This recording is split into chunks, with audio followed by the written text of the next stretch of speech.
Ézéchiel, chapitre 31.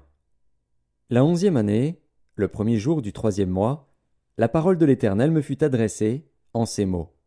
Fils de l'homme, dis à Pharaon, roi d'Égypte, et à sa multitude, à qui ressembles-tu dans ta grandeur? Voici, la Syrie était un cèdre du Liban. Ses branches étaient belles, son feuillage était touffu, sa tige élevée, et sa cime s'élançait au milieu d'épais rameaux. Les eaux l'avaient fait croître, l'abîme l'avait fait pousser en hauteur. Des fleuves coulaient autour du lieu où il était planté, et envoyaient leurs canaux à tous les arbres des champs. C'est pourquoi sa tige s'élevait au-dessus de tous les arbres des champs, ses branches avaient multiplié, ses rameaux s'étendaient, par l'abondance des eaux qu'il avait fait pousser. Tous les oiseaux du ciel nichaient dans ses branches, toutes les bêtes des champs faisaient leurs petits sous ses rameaux, et de nombreuses nations habitaient toutes à son ombre. Il était beau par sa grandeur, par l'étendue de ses branches, car ses racines plongeaient dans des eaux abondantes.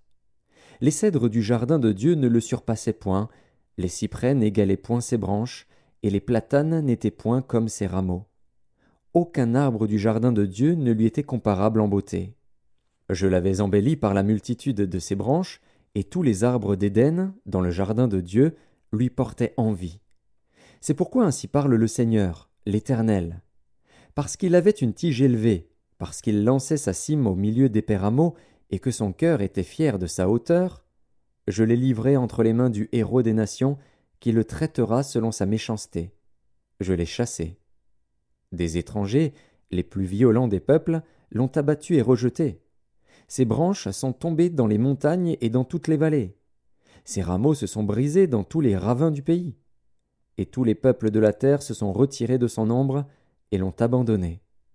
Sur ces débris sont venus se poser tous les oiseaux du ciel, et toutes les bêtes des champs ont fait leur gîte parmi ces rameaux, afin que tous les arbres près des eaux n'élèvent plus leurs tiges, et qu'ils ne lancent plus leurs cimes au milieu d'épais rameaux, afin que tous les chênes arrosés d'eau ne gardent plus leur hauteur. Car tous sont livrés à la mort, aux profondeurs de la terre, parmi les enfants des hommes, avec ceux qui descendent dans la fosse. Ainsi parle le Seigneur, l'Éternel. Le jour où il est descendu dans le séjour des morts, j'ai répandu le deuil, j'ai couvert l'abîme à cause de lui, et j'en ai retenu les fleuves. Les grandes eaux ont été arrêtées.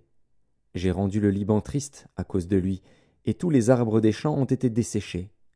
Par le bruit de sa chute, j'ai fait trembler les nations, quand je l'ai précipité dans le séjour des morts, avec ceux qui descendent dans la fosse.